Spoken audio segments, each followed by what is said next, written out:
Masih dengan bulan ini kita masih bahas tentang murid ya teman-teman.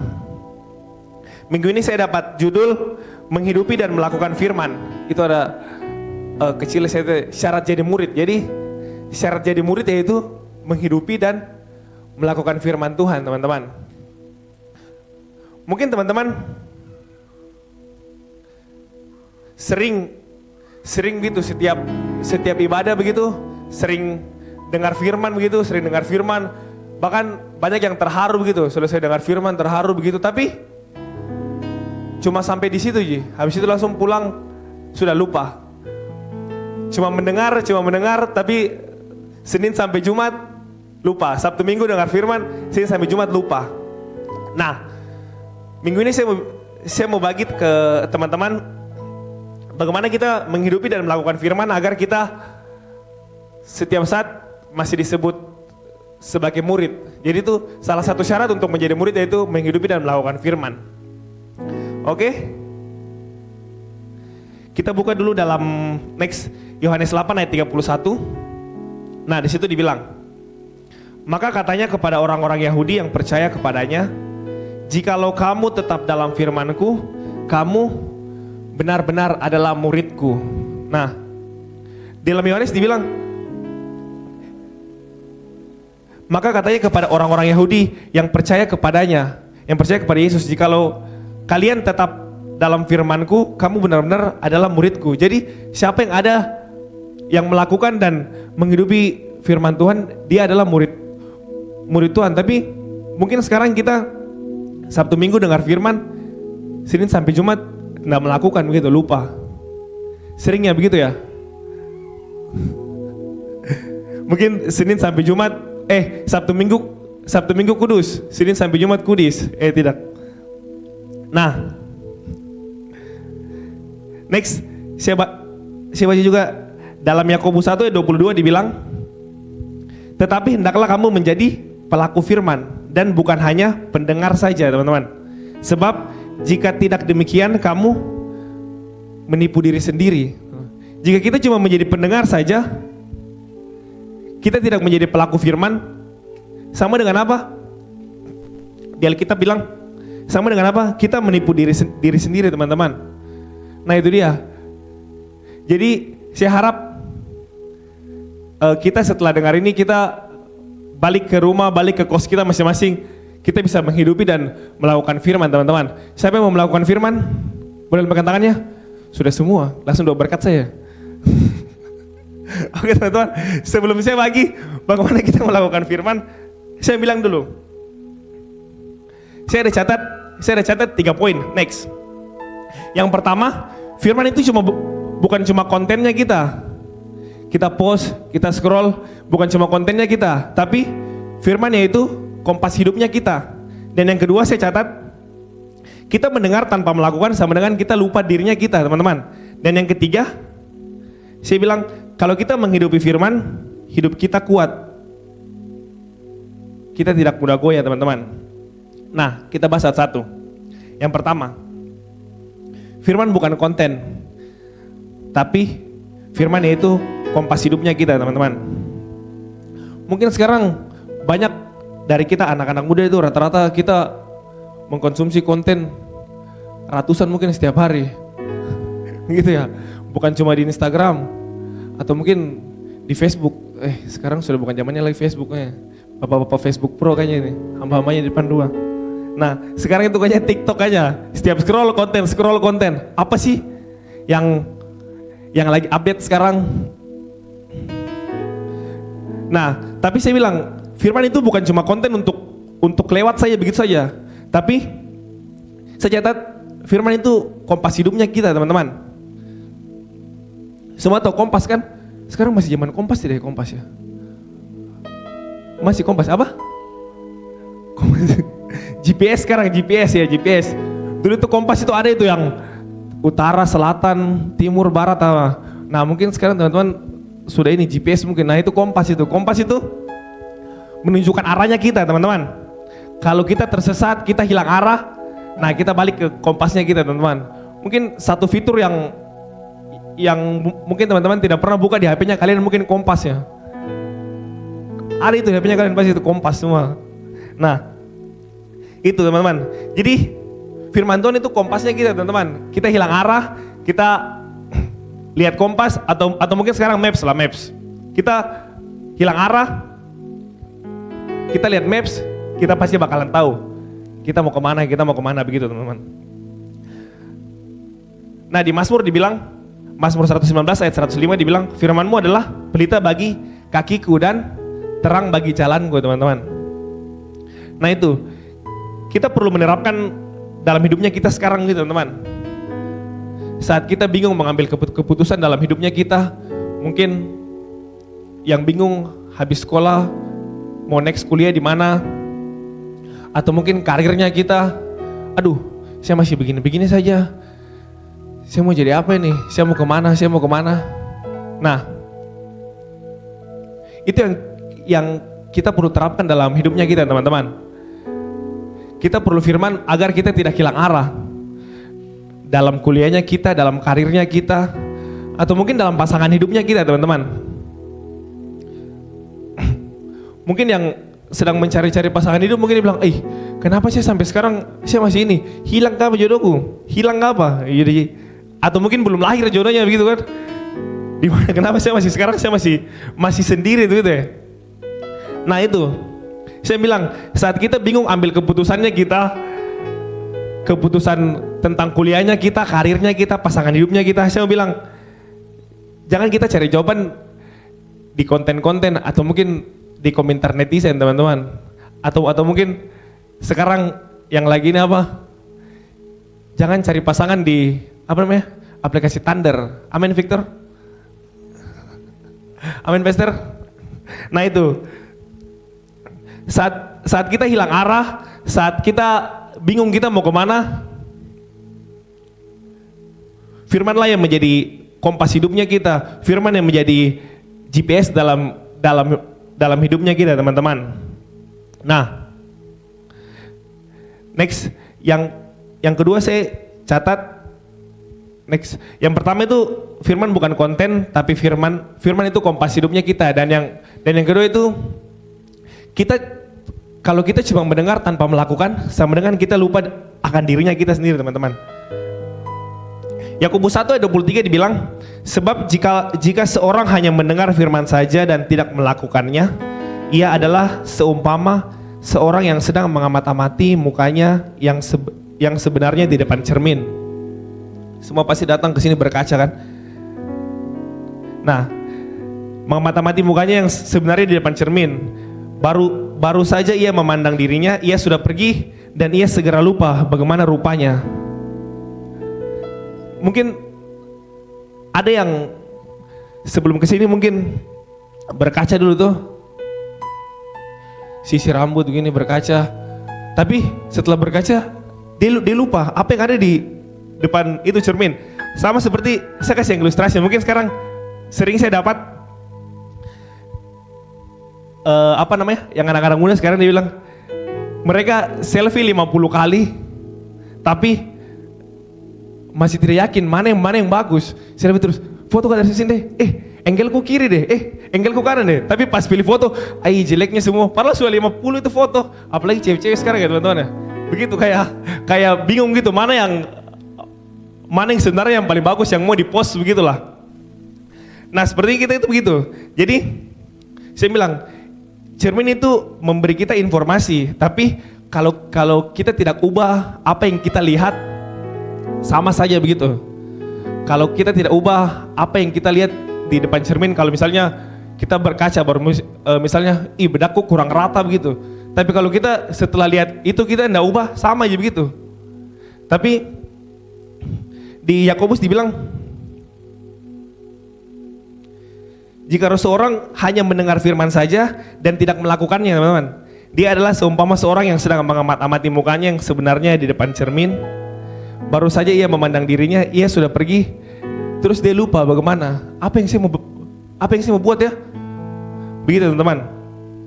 Jadi saya bilang teman-teman, kita cuma mendengar tanpa kita melakukan, sama dengan kita lupa dengan dirinya kita teman-teman. Mungkin contohnya dalam hidupnya kita, mungkin kita tahu kita harus mengampuni, Tapi kita masih simpan hal-hal yang membuat kita tidak bisa mengampuni. Misalnya kita masih simpan chat mantannya kita yang bikin kita sakit hati. Atau mungkin kita masih simpan hal-hal yang buat kita sakit hati begitu, yang buat kita tidak mengampuni begitu. Kita tuh sebenarnya tahu bilang, saya harus mengampuni. Tapi pas saya scroll lagi, ada yang fotonya, ada yang gininya lagi. Nah, itu. Kita juga tahu kita harus jaga kekudusannya kita, teman-teman. Tapi kita masih kompromi di DM atau di privasinya kita, teman-teman. Nah, itu hal-hal begitu yang harus kita ubah, teman-teman. Atau mungkin kita harus rendah hati. Kita tahu kita harus rendah hati, tapi hidup kita selama ini untuk validasi, teman-teman. Itu, teman-teman. Saya tadi tuh, kita tahu harus mengampuni, tapi kita masih simpan hal-hal yang buat hatinya kita susah buat mengampuni. Atau kita harus jaga kekudusannya kita, tapi kita masih kompromi. Kita masih simpan hal-hal yang buat hidup kita tidak kudus. Atau kita tahu kalau kita harus rendah hati, tapi hidupnya kita selama ini butuh validasi gitu. Kita tidak rendah hati gitu. Kita harus divalidasi. Padahal kita tahu kalau kita harusnya rendah hati begitu. Nah, makanya saya catat, firman tidak mengubah hidup hanya dengan didengar, teman-teman. Hidup berubah ketika kita taat, teman-teman. Kita dengar firman 1000 kali, kita dengar firman setiap hari juga. Kalau kita cuma dengar, kita tidak akan berubah, teman-teman. Makanya saya catat, hidup kita bisa berubah. Hidup kita bisa berubah ketika kita taat. Taat apa, teman-teman? Taat melakukan, taat menghidupi firman itu, teman-teman.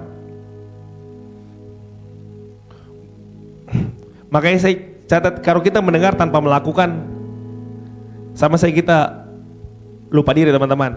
Dan yang ketiga, saya catat, menghidupi firman itu sama dengan hidup kita kuat, teman-teman. Hidup kita tidak goyah.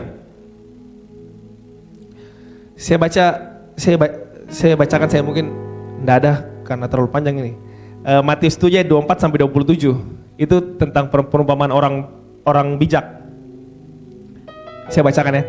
Setiap orang yang mendengar perkataanku ini dan melakukannya, ia sama dengan orang yang bijaksana yang mendirikan rumahnya di atas batu. Kemudian turunlah hujan dan datanglah banjir.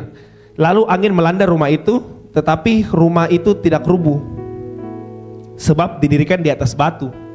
Tetapi setiap orang yang mendengar perkataanku ini dan tidak melakukannya, ia sama dengan orang bodoh yang mendirikan rumahnya di atas pasir. Kemudian turunlah hujan dan datanglah banjir. Lalu angin melanda rumah itu, sehingga rubuhlah rumah itu dan hebatlah rusaknya. Nah, itu, teman-teman.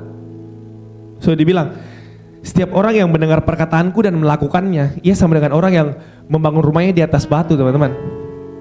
Kalau kau cuma mendengar tapi kau tidak melakukan, sama kayak kau bangun rumahmu di atas pasir. Angin saya sedikit goyang, apalagi angin, gempa bumi, atau apapun itu kan, bencana-bencana alam gitu. Sekarang lagi apa? Lagi rawan-rawannya banjir. Apalagi di daerah tempat saya tinggal gitu, di Moncongloe sana, sudah banyak gitu konten-konten TikTok yang banjir-banjir. Saya bilang, wah, biasa bulan Desember ini sudah ada kapal di depan kompleks gue nih. Makanya itu, teman-teman, kalau kita membangun rumahnya, kita membangun imannya kita di atas batu, masalah sebesar apapun itu tidak akan menggoyangkan kita, teman-teman. Tapi sebaliknya, kalau kita mendengar firman tapi kita tidak melakukannya, hidupnya kita sama kayak dibangun di atas pasir begitu, gampang rubuh. Saya catat, mendengar tanpa melakukan sama dengan rumah kokoh saat badai, teman-teman. Kalau kita mendengar, kita melakukan, sama dengan rumahnya kita kokoh, teman-teman. Rumahnya kita kokoh, bukan kokoh Peter, kokoh pakai H, teman-teman. Kokoh saat badai, teman-teman. Jadi teman-teman kuat gitu ya, kuat saat badai, teman-teman. Mungkin badainya teman-teman saat ini apa? Saya tidak tahu badainya teman-teman yang menjadi badai masa kini yang anak-anak muda sekarang mungkin ini ya. Rasa insecure begitu ya, insecure begitu ya. Aduh, insecure kadeh, malu kak kesana. Nggak bisa Kak ke sana. Atau mungkin yang saya lagi ramai sekarang krisis identitas gitu ya. Wah, krisis identitas sekarang ini yang menjadi badainya anak-anak sekarang gitu. Krisis identitas. Rasa insecure, krisis identitas, atau godaan kompromi. Kompromi dengan dosa, kompromi dengan pacaran yang asal-asalan, atau mungkin kompromi tidak ke gereja begitu. Sabtu mending live TikTok lah, lumayan dapat paus daripada pergi home nggak dapat apa-apa tuh. Gitu teman-teman. Godaan kompromi itu sangat kuat buat kita sekarang teman-teman. Nah apalagi yang anak-anak sekarang gitu, selalu kita digoda dengan kompromi terhadap dosa, kompromi terhadap cara pacarannya kita yang asal-asalan gitu teman-teman. Saya bilang teman-teman bertobat ya teman-teman. Nah itu teman, sama satu yang sebenarnya badai yang sering yang anak-anak muda yang alami sekarang itu apa?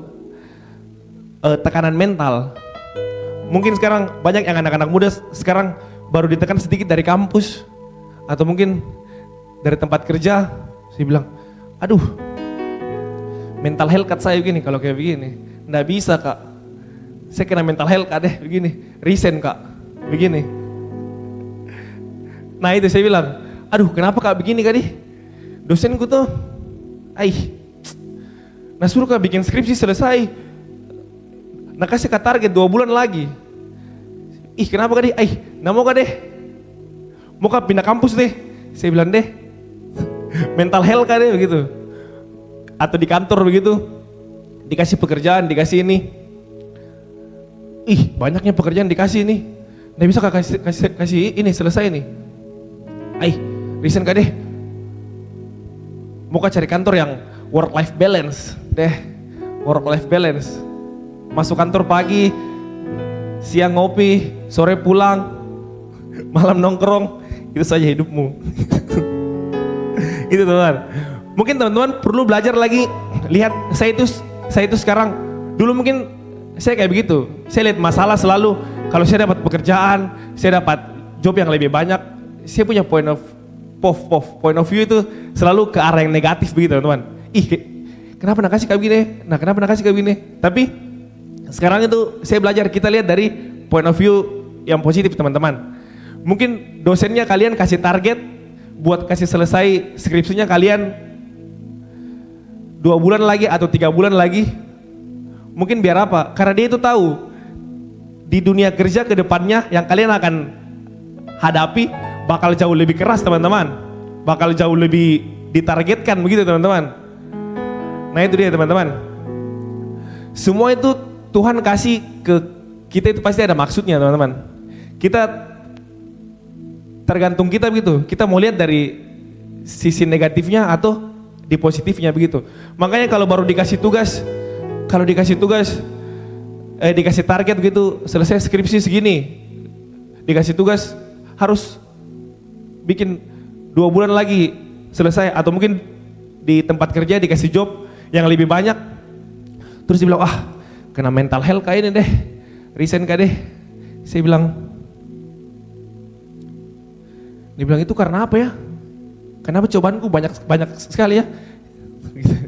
Langsung kena mental health nih. Saya bilang itu karena rumahmu dibangun di atas pasir sayang, bukan di atas batu. Kita belajar lihat point of view yang positif begitu. Next ke depannya mungkin kita dikasih begini karena ke depannya itu kita mau dipromosikan lagi. Kita dikasih pekerjaan yang lebih tinggi, yang lebih banyak setiap hari karena kita mau dipromosikan lagi teman-teman. Makanya saya bilang, saya itu kalau di kantor, kalau saya punya teman kayak dikasih kerja begitu, baik yang mengeluh-mengeluh begitu, banyaknya ini, mengeluh-mengeluh begitu. Tapi kalau saya dikasih job begitu, kayak saya pikir, kalau saya mau mengeluh juga, nggak akan selesai ini pekerjaan. Mending saya setelah ragu rohani, baru saya sambil kerja apa begitu. Makanya saya bilang, banyak orang-orang sekarang kan salibnya besar di sini, tapi giliran dikasih pekerjaan, giliran dikasih ini mengeluh bilang, apakah itu kita bisa jadi berkat, apakah itu kita melakukan firman teman-teman. Kita punya salib besar, di anting-anting salib, di ini semua salib. Makanya dia bilang, wah giliran hidupnya kita tidak melakukan firman. Makanya saya bilang, hidupnya kita harusnya kita yang melakukan firman, kita harusnya yang jadi contoh begitu teman-teman. Makanya kalau ada yang tanya begitu, wih besarnya salibnya temanmu baru mengeluki pas dikasih kerja, jawab kok saja, salib di Golgota itu 3 teman. Nggak tahu deh itu salib yang mana, sebelah kiri atau sebelah kanan gitu teman. Kalau salib yang di tengah pasti tidak kayak begitu. Nah itu 3 itu, salib di Golgota itu 3 teman-teman. Nah itu dia teman-teman.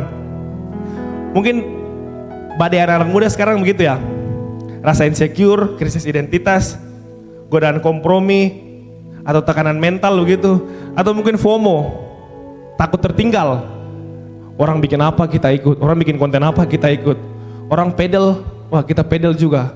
Padahal raketnya mahal sekali, saya lihat raket deh paling murah 2 juta, saya bilang deh gaji UMR. Kita harus ikut juga, FOMO begitu. Atau apa sekarang yang ini? Yang apa? Yang lagi hits di zamannya, nah itu dia. Nah itu, saya bilang next. Mungkin sekarang kita bilang kita tidak kuat buat hadapi hidupnya kita sekarang teman-teman. Nah tapi saya bilang teman-teman, Tuhan itu tidak minta kamu buat kuat, dia cuma minta kamu buat datang teman-teman.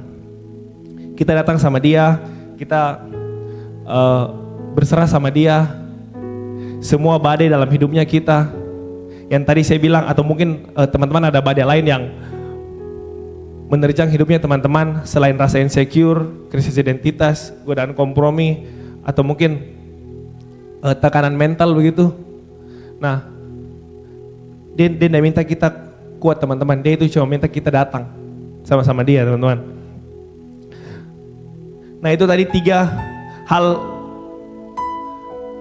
yang saya catat, firman bukan konten, firman kompas hidup kita, terus dengar tanpa melakukan sama dengan kita lupa diri, terus yang ketiga menghidupi firman, yaitu buat hidup kita kuat, kita tidak goyah teman-teman. Nah saya mau bagi lagi sama teman-teman, bagaimana kita menjadi murid Kristus yang melakukan dan menggenapi firman teman-teman. Saya catat, Yesus itu bukan cuma memanggil kita hanya buat menjadi pendengar firman saya teman-teman, tetapi dia panggil kita buat apa? Buat jadi murid teman-teman. Menjadi murid berarti kita mengikuti apa yang gurunya kita bikin teman-teman, hidup seperti gurunya kita teman-teman, dan menjalankan apa yang diperintahkan gurunya kita teman-teman. Gurunya gitu siapa? Gurunya kita itu Yesus teman-teman. Maka itu, karena itu menghidupi dan melakukan firman itu bukan sekedar aktivitas rohaninya kita buat menjadi murid, bukan sekedar formalitasnya kita datang beribadah, kita menyembah Tuhan, kita ini bukan cuma sekedar aktivitas teman-teman, tapi syarat utama buat menjadi murid itu melakukan firman teman-teman. Bukan hari ini melakukan, besok tidak, hari ini melakukan, besok tidak gitu. Syarat utama buat menjadi murid yaitu kita melakukan firman teman-teman dan menghidupi firman. Nah, saya mau berbagi. Next, Yohanes 8 ayat 31 tadi. Jikalau kamu tetap dalam firmanku, kamu benar-benar adalah muridku teman-teman. Yesus bilang begitu. Saya catat, saya bagi 3 hal lagi bagaimana menjadi murid Kristus. Yang pertama, menjadi murid berarti kita menyangkal diri dan taat pada firman. Matius 16 ayat 24, setiap orang yang mau mengikut aku, ia harus menyangkal dirinya, memikul salibnya, dan mengikut aku. Syarat pertama buat menjadi murid apa? Dicatat di belakang. Syarat pertama buat menjadi murid yaitu menyangkal diri. Menyangkal diri berarti apa teman-teman? Menyangkal diri yaitu meninggalkan cara hidup kita yang lama, menolak hidup dalam dagingnya kita. Terus kita harus belajar memilih apa yang Tuhan mau, bukan yang kita mau.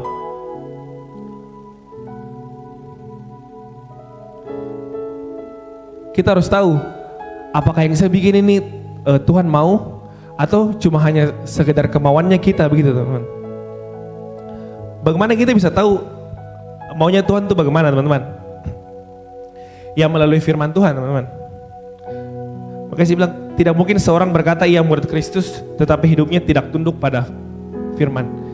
Saya catat next. Saya bilang Tuhan itu lebih cinta hatinya kita yang mau dibentuk teman-teman daripada hidupnya kita yang pura-pura kuat. Mungkin selama ini kita pikir saya bisa sendiri kok, saya bisa melakukan firman kok, saya bisa mengampuni, saya bisa rendah hati, tapi kita selama ini pura-pura buat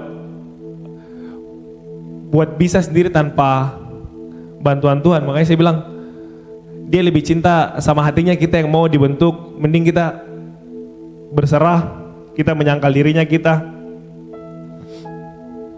daripada kita tetap bertahan dengan hidupnya kita yang harus pura-pura kuat begitu.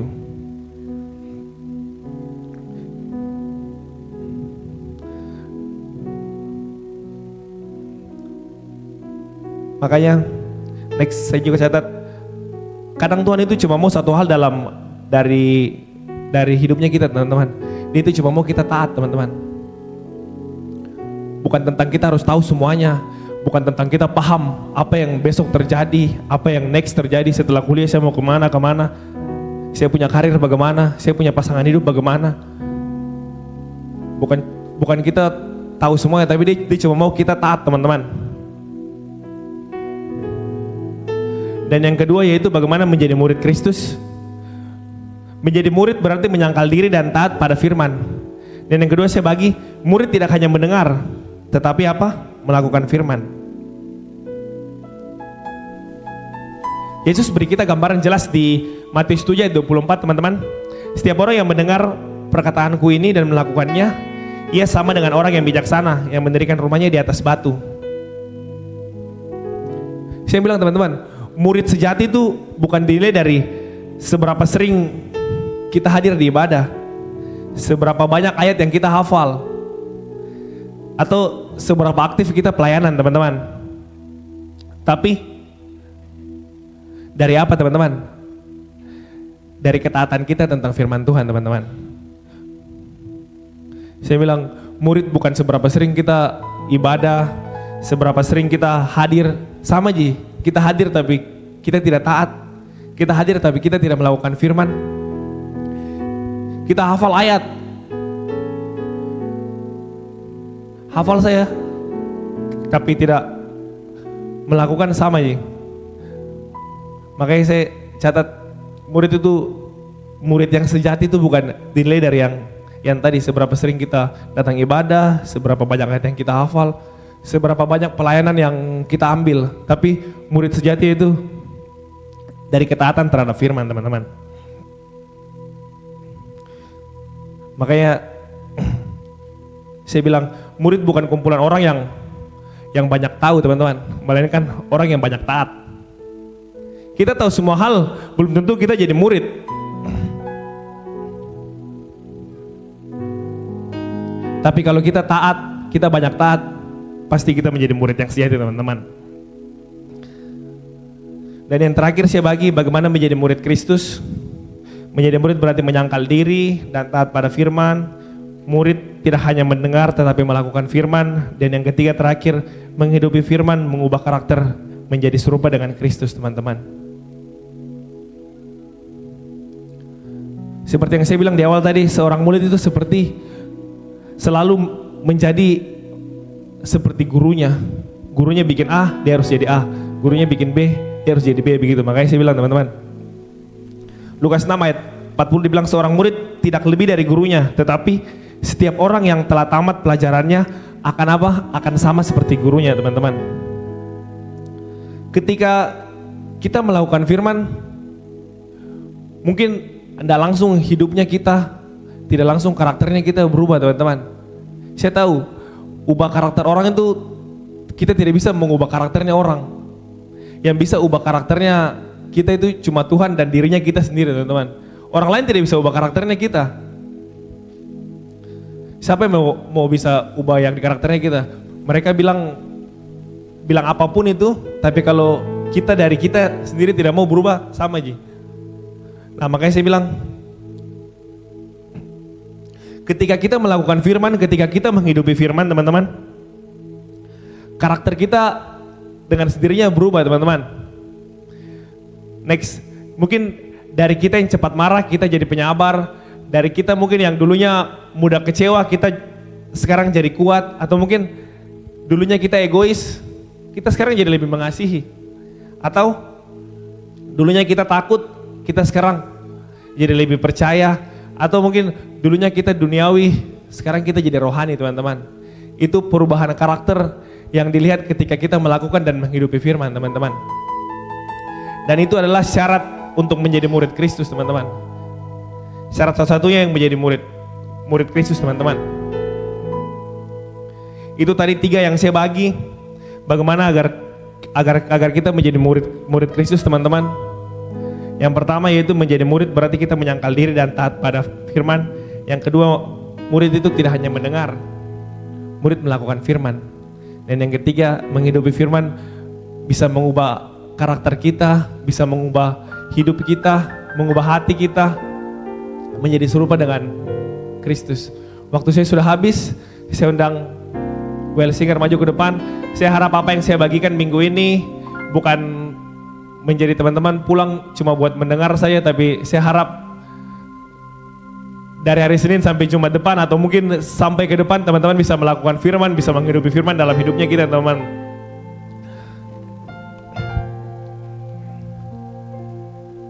Saya mau ajak teman-teman sekarang kita mulai berkata kalau Tuhan,